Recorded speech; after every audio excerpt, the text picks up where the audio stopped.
now tuned into the Money Level Show.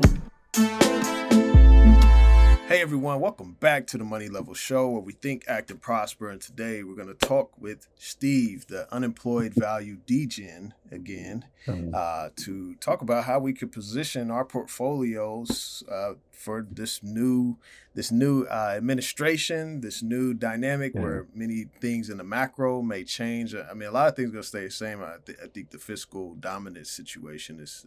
I don't think the fiscal situation is going to change much. We'll see how much the Doge can cut, but it seems pretty structural at this point. But there are some good things, for energy and other things that are happening. So, how you doing today? I'm doing very well. My wife is an immigrant, so my in-laws are super bulled up. They were all watching the inauguration. They were waving their little American flags. It was a pretty exciting day for my in-laws. I'm highly skeptical, because I've just seen enough elections, especially the one that really I think made me jaded and cynical was George W. Bush when he campaigned on a Ronald Reagan platform. And then after the World Trade Center bombing, it was, a complete 180 and the whole birth of the neoconservative movement. So I'm on a wait and see sort of. It would be fantastic if we got some actually decline in government spending. I think if you add up federal, state, and local, you get something like government spending 43% of total productivity in the economy, and then add on to that all the burden of regulations. And you can't. You see these surveys where 70% of Americans think that their children are going to have a worse life than they did. And that's the American dream, right? The American dream is that your kids are going to have a better life than you. Well, that's a direct consequence of the government spending 43% of productivity and regulating the rest. So there has to be some sort of dialing back of this level of government. And I don't want to take the other side of Elon Musk, right? I mean, everybody who's smarter than me says don't bet against Elon Musk. But I'm pretty cynical to see, hey, what's actually going to change? We'll have to see. Mm-hmm. Yeah, I mean, this whole thing with Social Security is going to be a mess in about 10 years. Regulation hasn't changed since the 80s. We got all of the baby boomers. They're reaching retirement age. I think they all reach retirement age by 2030. I don't think there's going to be much left in the account when I get when I get that age. So that's why we got to really think about this retirement thing. It's like this is serious. It's not a it's a government created Ponzi scheme. Australia has a superannuation fund system where the money goes into an account like it's same out of your paycheck. Some money gets taken out. But it doesn't go to Uncle Sam. It goes to an insurance company, like one of their big insurance companies that you can designate. It goes into an account in your name on it. You have some very small amount of control, like risk on or risk low. And if you pass away prematurely, your kids can inherit it. It's actually yours. And there's rules. You can't touch it until age 55 and things like that. But that's a sustainable system. And as the money comes out of your paycheck and gets invested in the economy, it builds up the capital stock of the country, and you'll see that the wages, like in some of the mining camps in Australia, in Australian dollars, are way higher than what the miners are earning in West Virginia and Pennsylvania and places like that. So it's a lot better than a Ponzi scheme, right? I mean, it's a system that says, hey, the young people are going to pay for the old people, but then there's way more old people than young people now, and the whole thing goes upside down. There's a real problem with it, and there's not a lot of political will to touch it.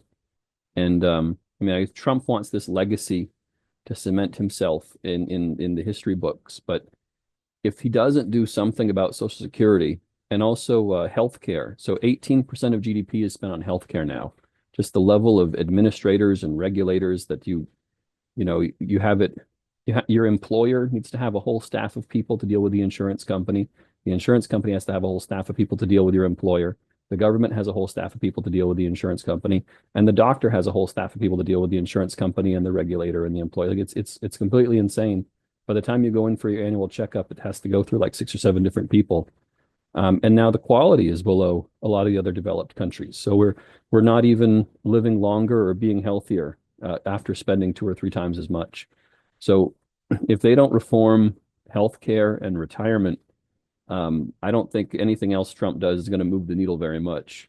And those are really, really hard things to change. But I see Ron Barron whenever he's on Bloomberg being interviewed, he's smiling ear to ear. So if I were to ask Ron Barron, he would say, look, just bet on Elon Musk and you're going to be happy with the results. So we'll have to see.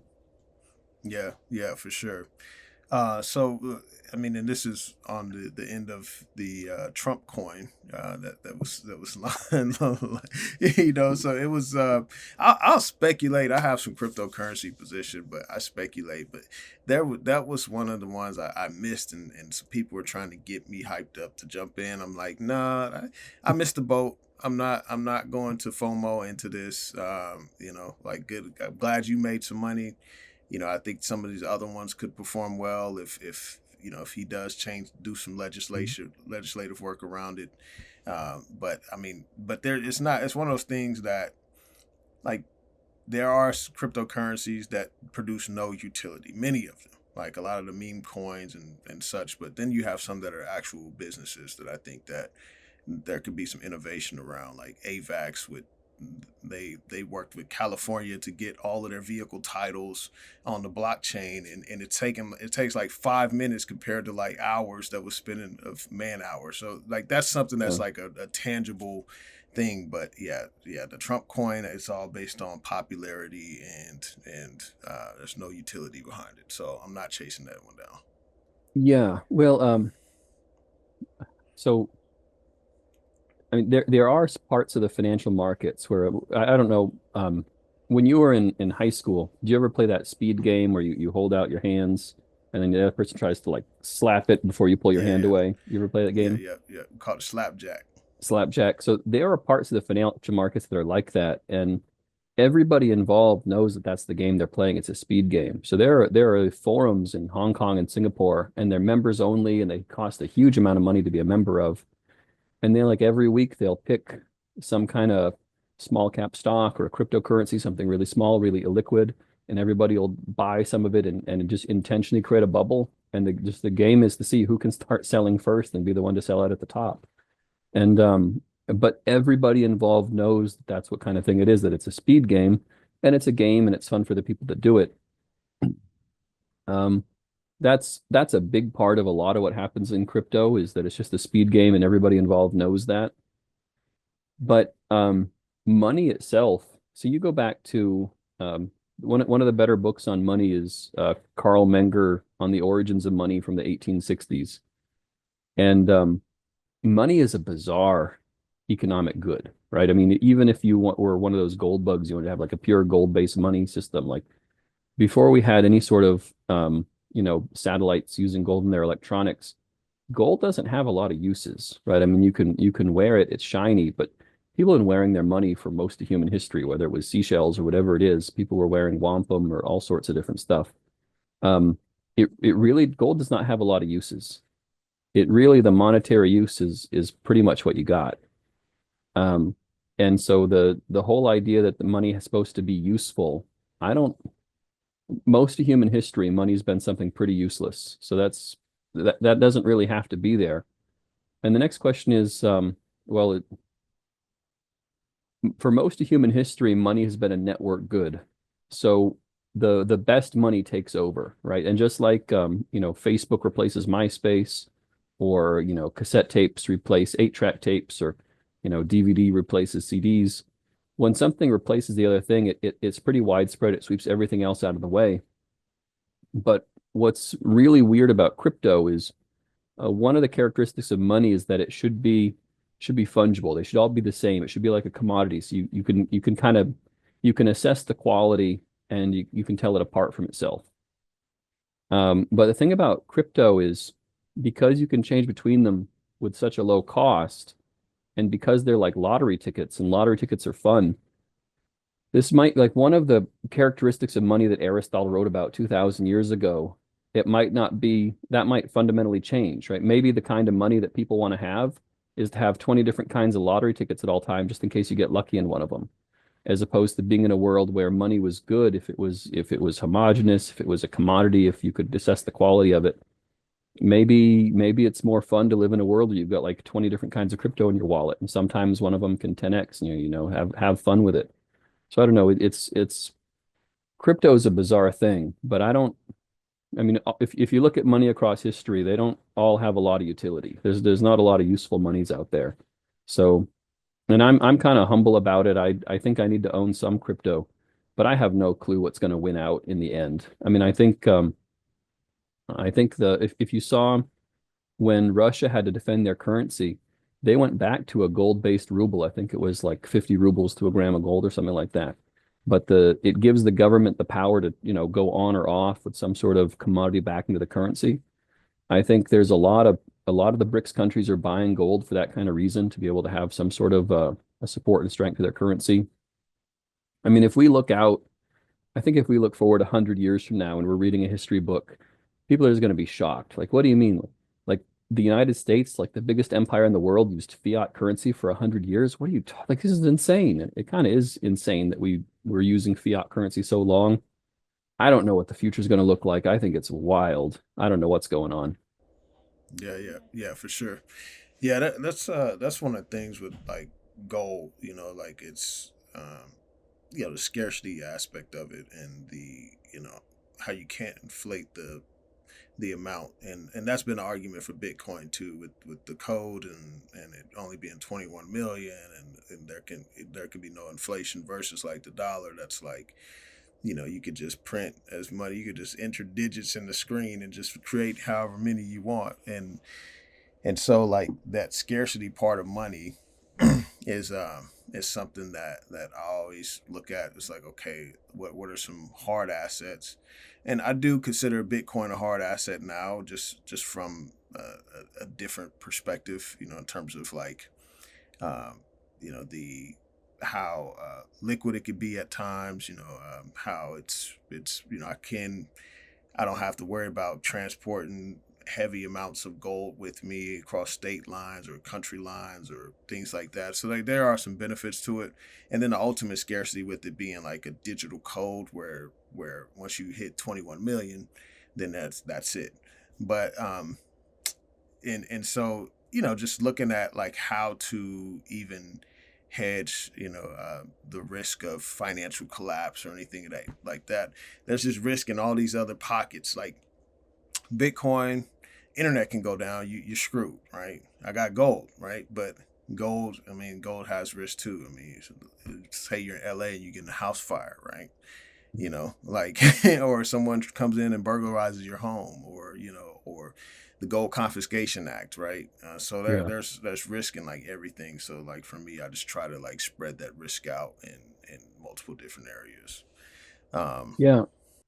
And that's one of the things, is that in this age where the money that people are going to use is kind of up in the air, people are keeping a much higher percentage in cash than they ever have before. I mean, if you combine like Bitcoin, gold, and US fiat, like young people are taking their savings and they're not buying, a tech startup, they're buying some kind of competing money. So during this whole era where the money is kind of up in the air with what we're going to be using in the future, people are way oversaved in cash. And when we finally get an answer for what the kind of money is going to be, well, there's a lot of cash that can get deployed out there that would be highly inflationary. If everybody's like, okay, well, the final answer is whatever the final answer is, then all these young people that are, crypto maximalists is like, well, okay, if there aren't any new people to get adopting onto this and the price is no longer going up rapidly anymore, this is boring. It's time to sell it all and put it in the stock market or something that's more exciting. So, and that could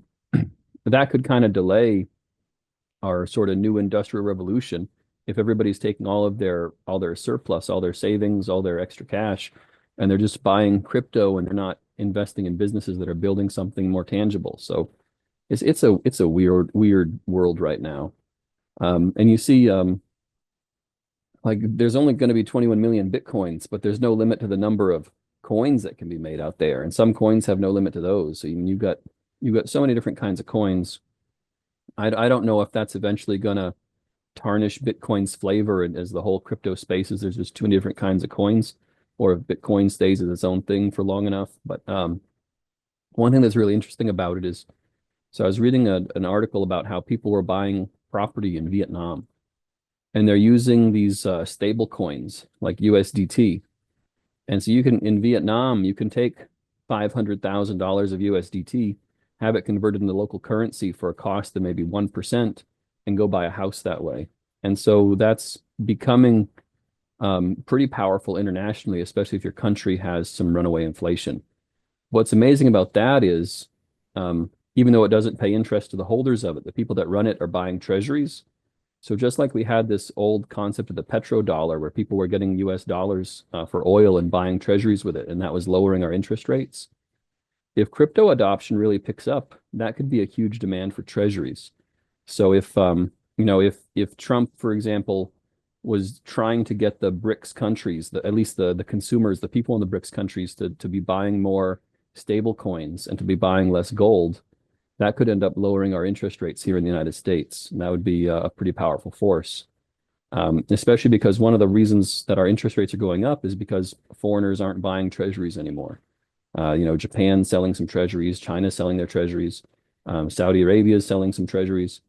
So it's one of the reasons why maybe the U.S. is going to be And pushing that's crypto. that's part of the yield curve control, right? Like, well, when the Fed does it, when they buy the long end, there, because the Fed's been reducing interest rates on the short end, and the long end of interest rates has still been staying elevated, like Yeah, mortgage rates and such. And so, but when the Fed does yield curve control and buys the long end, then it reduces the long term interest rates. And so when other nations were buying the bonds and the notes and such, that was keeping interest rates low. Is that correct? yeah, yeah. So Okay. yield curve control is when the central bank does it, which they did after the global financial crisis in 2008.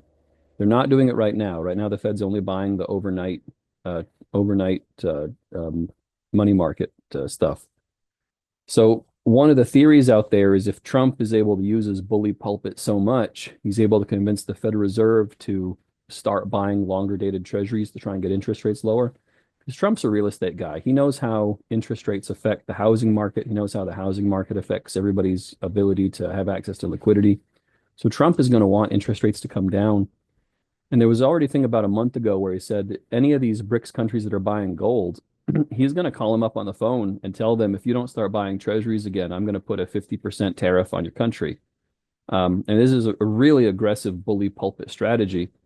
But if he's able to be successful in that, he could get interest rates to come down. So I don't know if he's going to go after Jerome Powell specifically and say, for one thing, the Fed is still quantitative tightening, right? The Fed is still letting mortgage-backed securities roll off the balance sheet. The Fed is still selling treasuries. So Trump could go to Jerome Powell and say, "Hey, you've got to end quantitative tightening."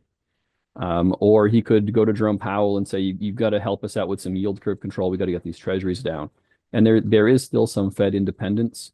But Arthur Burns, when he was leaving office, he had an exit interview, and he was asked about Fed independence, and his answer was, "Well, if I didn't do what Congress wanted me to do, they would take my independence away." So it was kind of, revealing the Fed doesn't really have any independence, right? If the political machine wants the Fed to act, the Fed will act that way.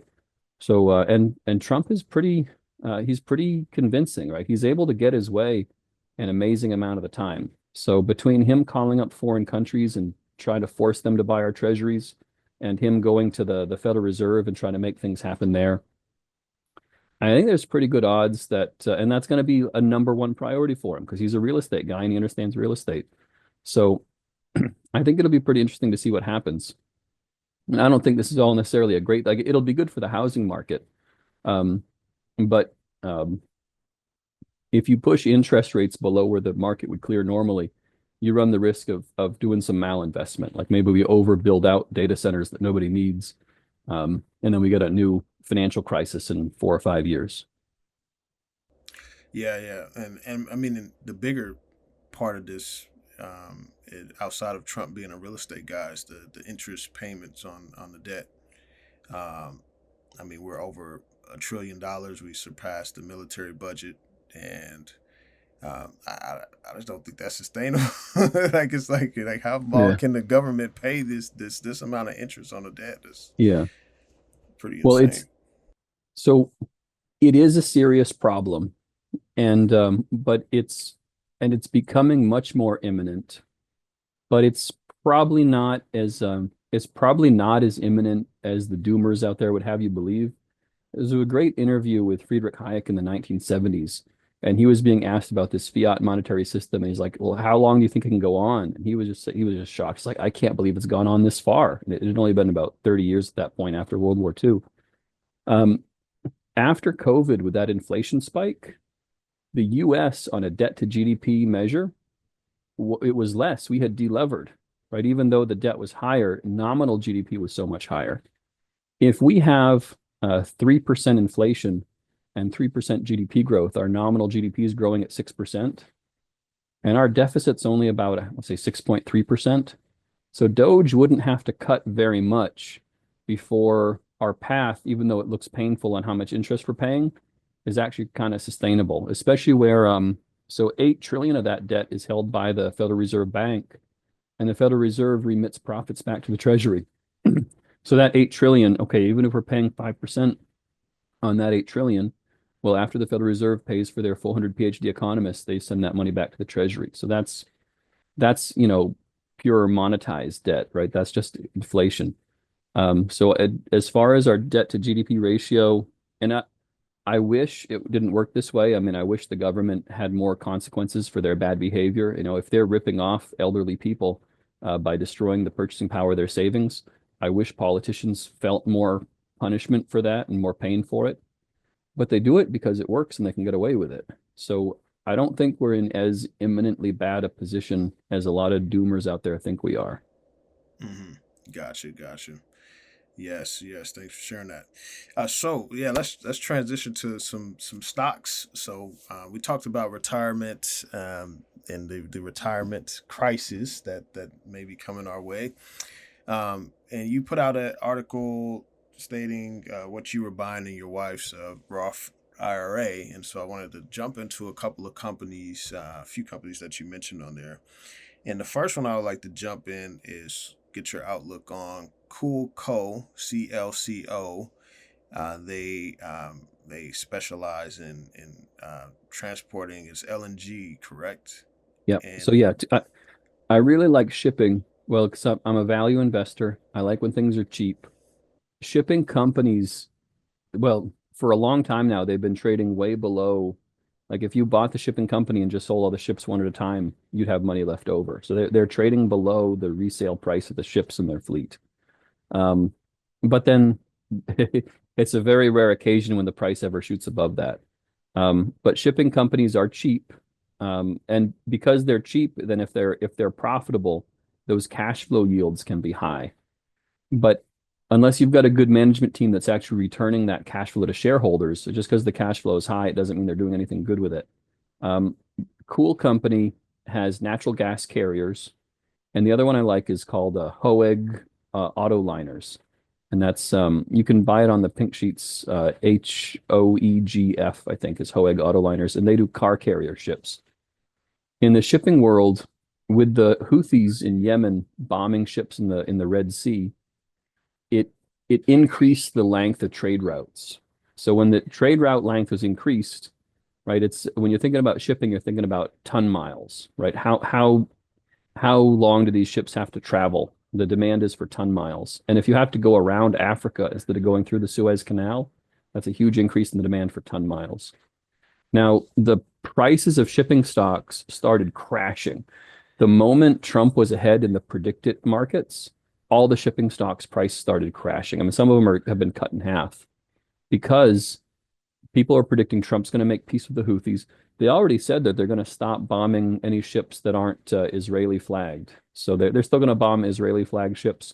But now that there's some sort of ceasefire in place between Israel and Gaza, they're all going to stop bombing other Western ships. So the Red Sea could be open again. So with the demand falling for ton miles, the day rates for shipping is going to fall, which is going to be bad for shipping companies. But if you dig under the surface, some of these companies have long-term fixed contracts. So if the day rates are fixed, right, companies that were smart enough to lock in good day rates when the day rates were high because of the Houthis, those are the companies I want to own. Now, Cool Company, they did just have 2 new builds delivered, and those are operating off the spot markets. But the rest of their fleet, I think they've got an average fixed day rates for 3 years. So they've got 3 years of pretty decent rates locked in. So whatever happens in the world of natural gas carriers and what the spot rate prices do, they should have 3 years of really good profits. And for me, I can look at that and say, okay, it's worth buying some of this, receiving that dividend, and seeing what the world looks like 3 years from now. I don't mind taking that gamble on something that's trading so far below its value. But Hoegh Autoliners is even better. Instead of natural gas carriers. Really quick, Steve. Really quick. Yeah. So with Cool Company, we have this dynamic where I guess Biden had restricted LNG exports, and then Trump came in, and I believe he reversed that policy, or he was going to. Does that impact anything with the LNG transporter? Does that have any impacts? So on the margin, it could have an impact. So the Biden administration was accused of doing a lot of stuff. Like there was one time there was I don't know if it was a fire or an explosion, but one of the export terminals in the US, one of the bigger ones, it was half offline. And they were waiting for the government inspector to come in and give it the all clear to bring it back online.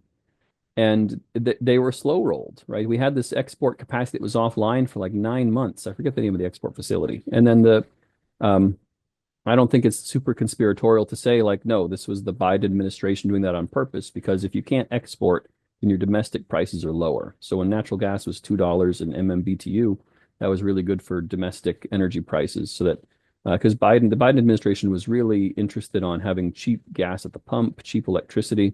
And you saw that with depleting the Strategic Petroleum Reserve. So it wasn't even any sort of a military conflict or a military emergency. He depleted the Strategic Petroleum Reserve down very aggressively to keep the price of gasoline, at a comfortable range for consumers. That was a huge priority for the Biden administration. So there are some things the Biden administration did on the margin, but a lot of these export terminals, they take years to build out. So they've been in the works for years. If he didn't give any new permits, that's not going to show up in the next months. It's going to show up a while from now. So there are plenty. We're getting to the point where a lot of the export terminals that had started being built a few years ago, some of those are coming online in 2025 and 2026. So the volumes of natural gas should be increasing. But at the same time, in the whole shipping world, one of the things you have to look at is the order book. How many new ships are being built? And they are building a lot of natural gas ships. But most of those are not being built to confront the spot market. A lot of these natural gas ships are being built with long-term contracts already signed. So one of Cool Company's ships, I think they only have 8, 9, 10 ships, something like that. It's a very small shipping company. Some shipping companies have hundreds of ships. I think they only have between 8 and 10 ships. One of their ships has a 13-year contract with the major utility company in India. So that one ship their profits are locked in for the next 13 years. So the natural gas order book is huge. They're building a lot of natural gas ships. It might not be the best slice of the shipping world to get into from supply and demand standpoint, except that there's a lot of fixed contracts in that space. So if you happen to be in one that has a lot of those fixed contracts, you're going to do all right. I wouldn't be super eager to buy a bunch of natural gas carriers that are going to be exposed to the spot market, because it's kind of a race. Is the build out going to outpace the export capacity, or is the export capacity going to outpace the build out? I don't think I would want to play that gamble. Got it. And then you were going into Hoegh Autoliners. Yeah, I like that one even better than the natural gas carriers. I own some Cool Company. I like some Cool Company. But Hoegh Autoliners, this is a kind of vehicle that the order book is not really huge, not really full. And this is ships that carry cars. And ships that carry cars, for one thing, they're not building a lot of them. For another thing, because of the switch over from internal combustion to battery electric and hybrid, these lithium batteries that catch on fire every once in a while, well, a couple car carrier ships already sunk because of it. You have some lithium battery catch on fire, and this fire spreads, it sinks the whole ship. So what they're doing now is they're having to park the cars further apart on these car carrying ships so the fire doesn't spread. Well, that's increased ton miles, right? Now you need more ships to carry fewer cars. That's going to be good for the ship owners. And Hoegh Autoliners, the two things about them that are really amazing is their entire fleet is locked in for about 5-year fixed contracts at a very nice profit margin. And they have a payout policy. They're returning 100% of free cash flow as dividends. I mean, a lot of companies, you're lucky if they're returning like 20 or 30% of free cash flow as dividends. They're returning 100% of free cash flow as dividends, which is amazing. And they're able to do that because instead of financing the ships with bonds, they're financing the ships with mortgages. So and when you buy a house with a 15-year mortgage, on the last payment, you owe that house free and clear. They're doing that with their ships. So instead of having a bond that matures and you have to prepare, oh, I have to have all this cash ahead of time to pay off this bond when it matures, they did it with amortizing debt. So, every month, every 6 months, they're making payments on this debt and their ownership stake in the ship is increasing. So in the meantime, all the cash left over, it's 100% dividend payout, 100% of free cash flow to dividends. Let me just see what the yield is on that right now. It's through the roof. So this is it's over a 30% dividend yield. And usually when you see a dividend yield that high, people think, oh, it's a value trap, right? They're going to cut the dividend.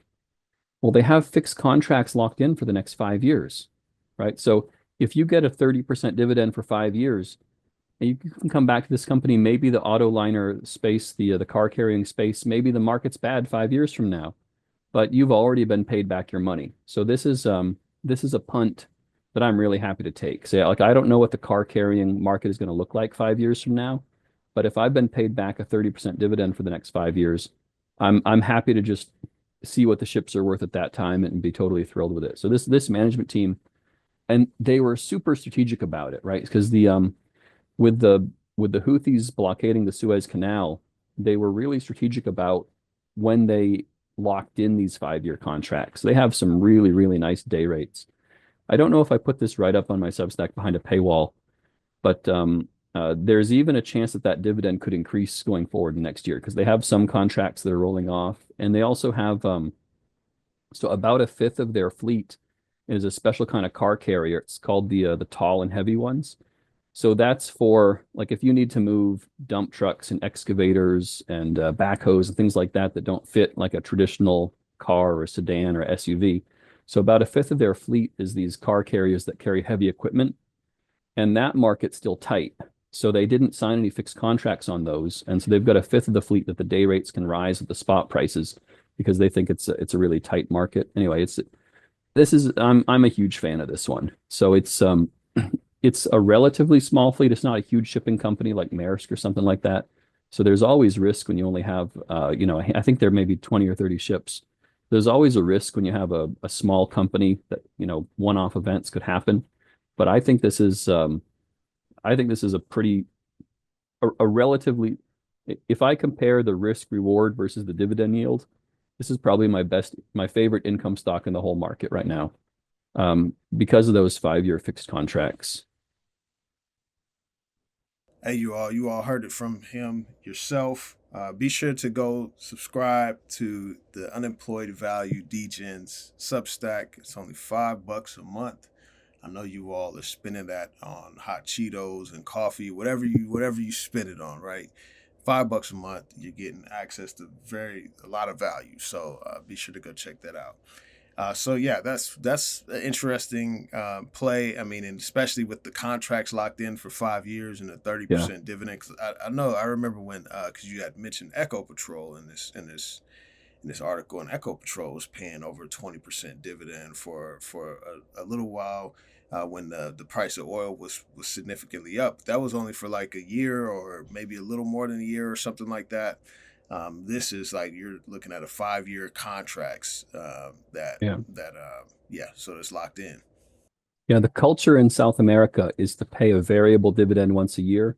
So you don't really know what it's going to be. So your Petrobras, your Ecopetrol, and the Argentinian ones like El Cresud, they're going to pay a variable dividend once a year.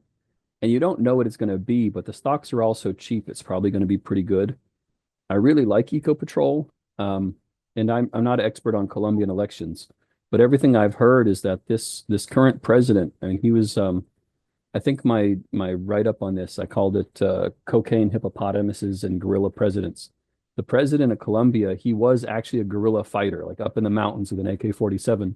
And so he was very popular, but his leadership, he hasn't been successful at implementing anything. Right? He's been a total failed leadership situation. And his political party has lost every single municipal election except one since he's been in office.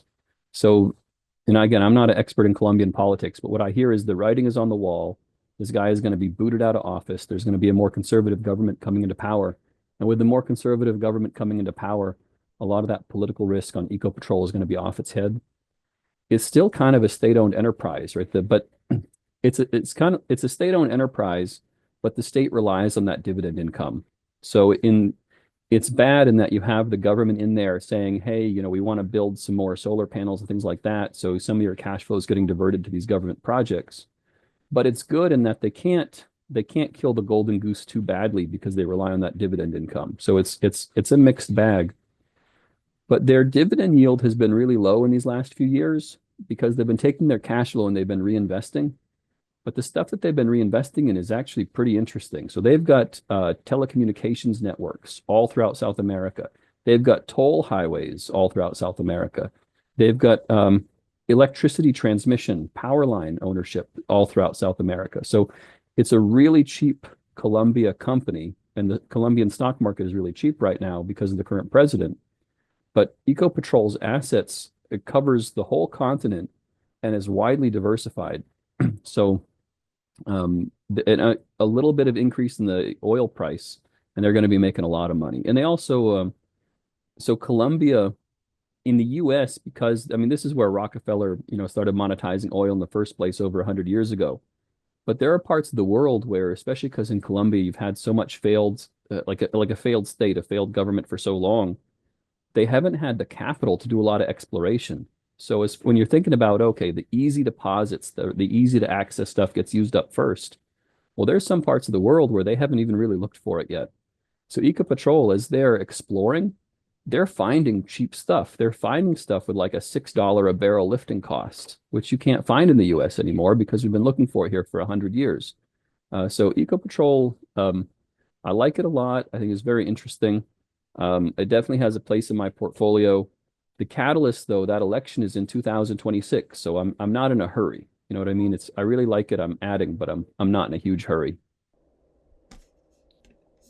Yeah, definitely. And you mentioned Cresy in this El Cresud. So I had started buying El Cresud, and I had did a listen to a podcast and a panel on the benefits of investing in Argentina, and many of these stocks on the Argentinian stock market went just parabolic ever since the election of Javier Milei. There's been a lot of reports of many good changes that have come out in Argentina, and what I'm hearing is that this is potentially a dawn of a new era for Argentina's. And thinking about that, like I'm thinking about the real estate, I'm thinking about the agriculture. I mean, then you got Vaca Muerta, which is like the where they got many energy resources and stuff. And so, what was your outlook on Cresy, El Cresud? Yeah. So I really like this one. Now, there is one warning. So South America had a pretty big drought recently. So El Cresud is the farmland, the Argentinian farmland company. And South America just had a major drought. So there is a chance that this current harvest could be bad. So there is that one caveat before you jump in there. But on the other side of that, so El Cresud is kind of like the center of this tycoon's conglomerate. El Cresud owns a huge chunk of the commercial real estate developer, which is called IRSA, and that trades on the symbol IRS. That's the commercial real estate developer in Argentina. It also owns a chunk of Agro Brazil, which is symbol LND. So you're getting agricultural farmland in Brazil all under this one umbrella. and Ursa owns an Argentinian bank. So if you're buying El Cresud, you're getting stakes in all these other companies that all have promising futures ahead of it, and it's priced lower than any of the other components. So if you're buying El Cresud, you're buying Agro Brazil cheaper than if you buy Agro Brazil. If you're buying El Cresud, you're buying Ursa cheaper than if you're buying Ursa. And I think this one I do have a paywalled piece on my write-up on my Substack because I think there's a miscalculation. When a company does an IPO, they'll issue some warrants as well.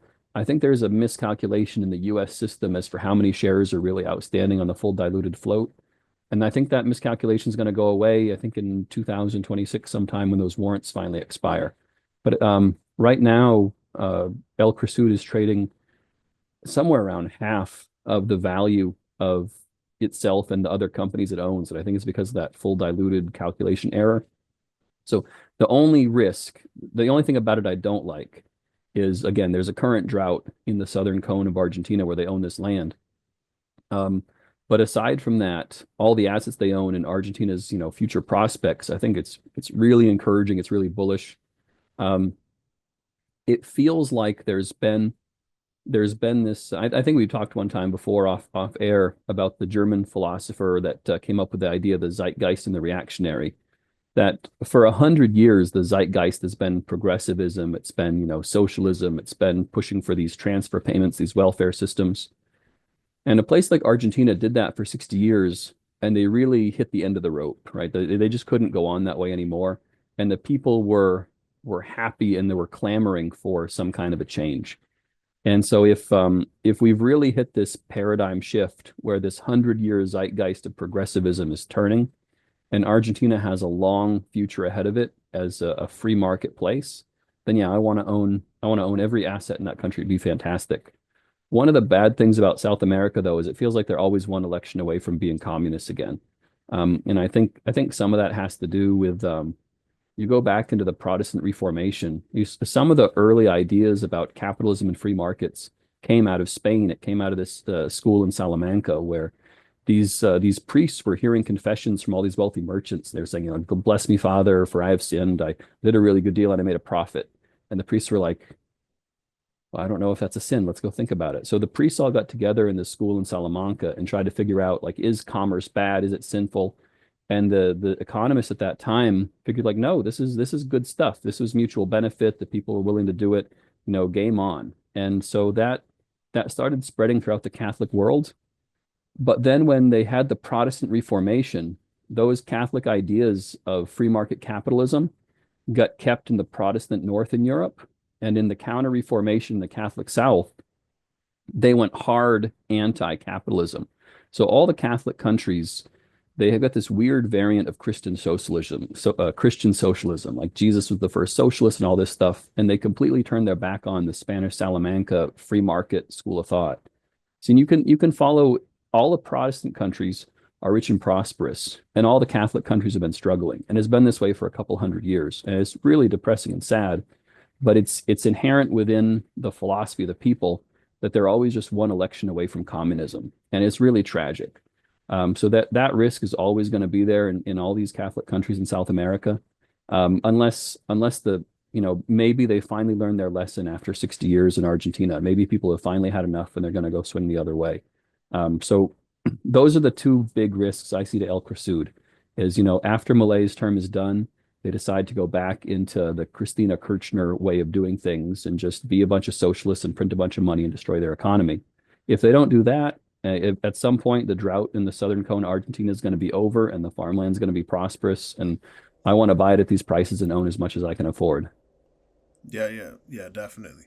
Yeah, and there's a dynamic too of, obviously the people in Argentina have been experiencing a lot of inflation, and economy's been in the toilet for a number of years, and Argentina used to be a very prominent country. And so if the changes that are happening are good, this could signal a change in the regime.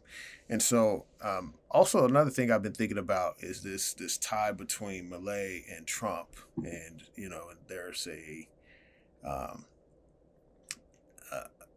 I mean, obviously we had the red sweep here, and Malay. It's like, hey, we want to be like the Americans, and such, and so there's kind of this dynamic there, and I'm wondering how much that influence is going to carry over. But I mean, we'll have to wait to see what happens. Yeah, it's been happening everywhere. It's, people have been voting for that big change candidate. People felt like their government systems had been failing them. The big outlier was in the UK when the change candidate was to vote for the communists, right? For most people, they had these governments that were, heavily social democrat, and the changed candidate is to go hard to the right. And that's happening mostly everywhere in Europe. It's happening in Canada. If the polls are accurate in Canada, there should be like a clean sweep. I mean, the Trudeau's party is going to go from 150 seats in Congress down to 30. If according to the most recent polls, that'd be like the most devastating political loss in modern democratic history, to be such an unpopular president to completely destroy your party for a generation. But people don't like this, heavy-handed, high tax, no economic growth, no economic prosperity.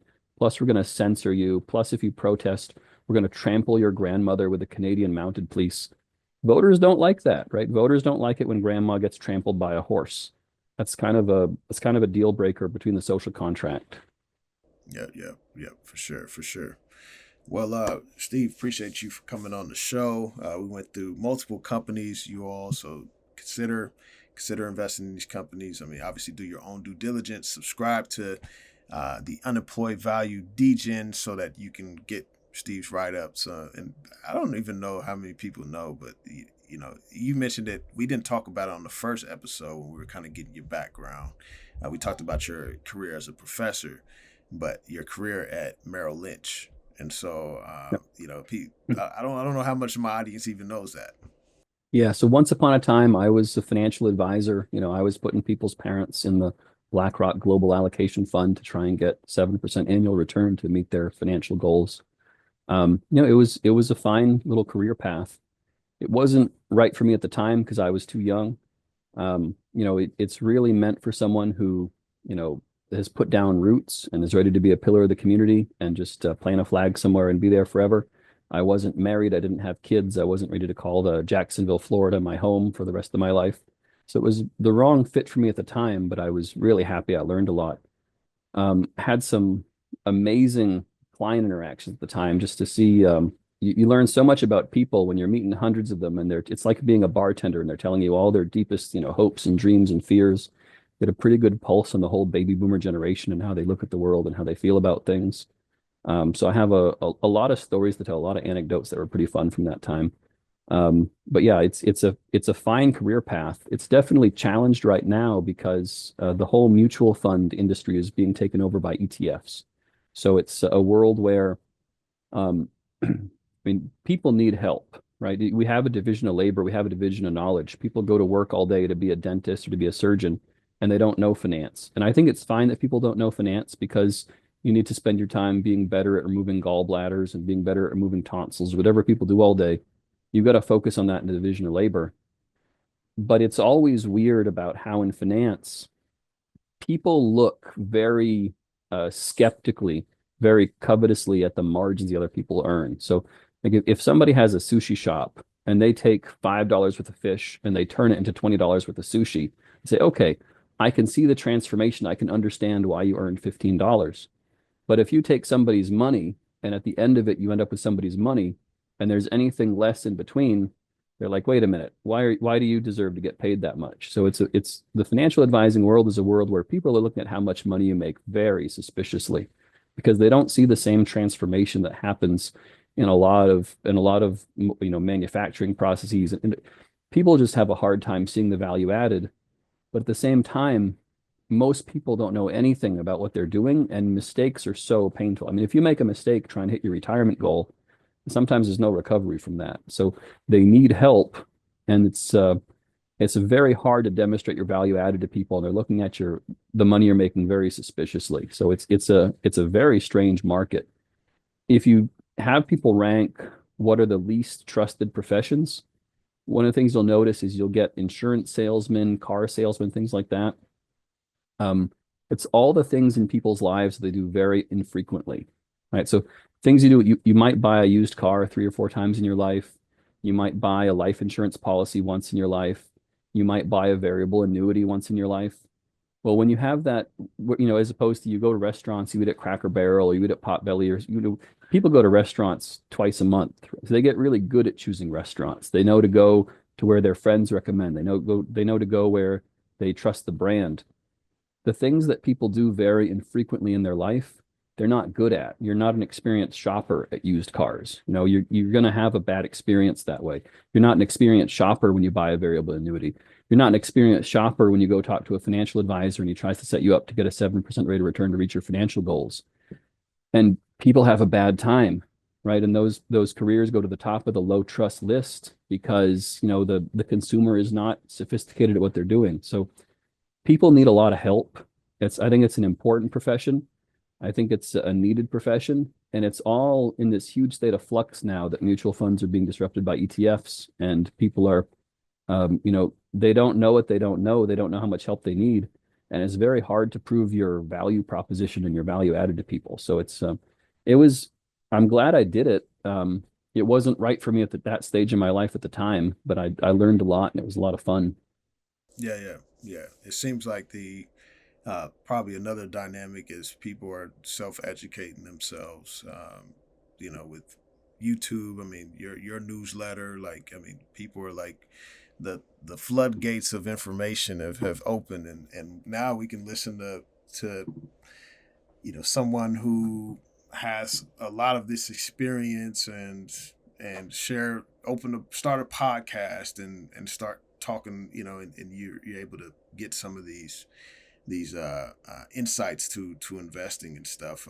And obviously, you got to go deeper than that. Like you got to read books and stuff, but those are some of the things that I've been kind of thinking about, because I would say I have a pension through my job, but the only other managed financial product that I have is my index universal life policy, which is, mostly mutual funds or whatnot. But yeah, I've been doing a lot of the research myself. So I'm sure like people have, like the times are changing. Especially with people getting older, where they would, entrust like their portfolio with a someone that could advise or custody that for them, or fiduciary. But now you have like a younger generation that are getting rich off Trump meme coins and stuff. They're like, yeah, we don't need you, But there's an interesting statistic. I actually have to go look it up. I think Fidelity did a study. I was talking to Rick Rule about this. He was sharing it with me, and he was saying that the study showed that the people that did the best on their investments, they studied like, black, white, male, female, age, young, old. They did all these studies, and the best performer out of all of that were people that were dead. Because they can't touch it. Yeah. So I was like, oh, dang, that's an important lesson, for like, even thinking about your portfolio and stuff. So yeah. One of the bigger accounts that I worked on at Merrill Lynch, I had this account cross my desk. My goal was to track the lady down and talk to her, and it was a nun. And some biotech executive had given a really hot insider tip to a priest. And the priest says, well, I can't act on this, but he told the nun at the church about this really hot biotech tip. So she takes, her little bit of savings, she puts it all in one biotech stock in an account that's meant for her nieces and nephews to inherit. And, the drug is a success, the company gets acquired, that company gets acquired, that company gets acquired. And then by the end of 20 years, this account is enormous. But if she had had dividend reinvestment turned on, it would have been 4 times larger, because the money had just been accumulating and sitting there for a time when interest rates were 0. So there is something to be said for, just leaving an account and not touching it. But there's also something to be said, like sometimes there's just some bare minimum stuff that you can go in there and make a huge difference. Because you're talking about an account being 4 times bigger just if you had dividend reinvestment turned on or not. So that was, but yeah, her nieces and nephews are set. thanks to an That's hot crazy. insider Wow. tip in the confessional. What would be like the type of? I mean, we don't have to get into specific companies, but like for a company like that, a 20-year company. I mean, because obviously some of the stocks that you mentioned, they could be, they could last a long time. They could be, I think of Portillos like is something that's a solid company and such, and this could be a success. Like you could put money there, and maybe it may come back later, and it could be triple, quadruple, whatever. Um, the but I'm thinking about like because some of the other companies are kind of like trades, where it's like okay, I'm in this short term, I plan on cashing out when I see this goes up 5-10x or whatever, and I'm just gonna be patient for that. So how do you manage both of those? Like, are there companies that you're like, okay, this is something I can invest in for long term, or would you rather go like the ETF route, like a S&P SPY, or what are your thoughts there? Yeah, I'm not a huge fan of the ETF route. Um, Now it hasn't happened yet. ETFs have had a really good run for 20 years, but at some point they're going to go too far. And one of the mechanisms in it is this market cap weighting, where the biggest companies get the most inflows, which makes them the bigger companies. Apple hasn't had growth for a couple of years, and they're still trading at a price to earnings ratio of, I haven't looked at it recently, but it was 42 the last time I checked on it. Um, and they now they're vertically integrated. It's a strong company. But Costco's the same way. Costco gets this cult following. They're trading at a price to earnings ratio of 50, and their growth runway ahead of it, it's somewhat limited. They've already built out an awful lot of Costco's. And at how many more is there room to build? So I don't like ETFs because I think at some point when the fund flows move the other way, it's going to have the same self-reinforcing feedback loop that made the market cap leaders have so much benefits in the way up. It'll also hurt them on the way down. And maybe that's not going to happen for 10 or 15 years. Maybe I'm paranoid and it never happens, but I think that risk out there is really real. There aren't a lot of companies that you could look at and say, hey, I'm really confident this thing is going to go well for 10, 15, 20 years. I mean, that's why people pay up so much for something like Coca-Cola or Hershey's, because they just can't even envision a world without them. There's not a lot of companies in that boat. And even if the company is in that boat, all it takes is one bad management team. So you still have to watch them all the time. Now, I have a handful of companies that if I ended up owning them for 15, 20 years, I would be happy. One of the first companies I ever found was called Jackson Financial. They're a spinoff from Prudential, and they're the market leader in variable annuities. So that company is probably going to be doing really well for a long time. Portillos, which you mentioned, is one of my super secret paywalled stocks, but then I told everybody about it on podcasts. They, you know, is this Chicago native restaurant, fast food restaurant, and they're doing the right things, I believe, as far as the price point and the quality that I think they could really have some huge traction. And they just started expanding in Texas and Florida. So by the time, I mean, if they keep their winning recipes, their winning formula, and they don't ruin anything, it would take them 20 or 30 years to build out across the whole country. So that would have a huge runway. But I think for the most part, now, as a value investor, you end up in a lot of cyclical stuff. Now, I have these like platinum mining companies like Sibanye-Stillwater. You have to sell out at the top of the cycle. You don't want to be holding that thing through the ups and downs. And that's for those of us that are paying attention to this thing actively, that's part of what we're signing up for. As far as a fire and forget missile that's just going to do fine for the long run, I think that's why people pay up so much for quality. And even when you do that, you look at companies like Dollar General and Dollar Tree. Like these companies should be pretty bulletproof, but their stock still got cut in half, or I think Dollar General is worse than half. And Dollar General has so much, uh, they've got so much staying power because especially like in my neighborhood in Tampa, we have a lot of new immigrants, a lot of illegal immigrants, a lot of people that don't own cars, and they will hop on a bicycle or they'll walk down to the street corner and they're going to do some shopping at the store that they can walk to, and that's Dollar General, and it's on the corner, and they're walking to it. And that's a lot of staying power, and they've done a huge amount of share buybacks over time. And I just think from a value perspective, both Dollar Tree and Dollar General are kind of nice right now, but you should think that that would have some huge staying power. But the stock price has been crushed recently on this recent value sell-off. So you're talking about going down from, where's the share price down from 160 down to 68. That's a pretty painful crash for what I think is a pretty high quality company. So quality can't always save you from some of these huge market movements.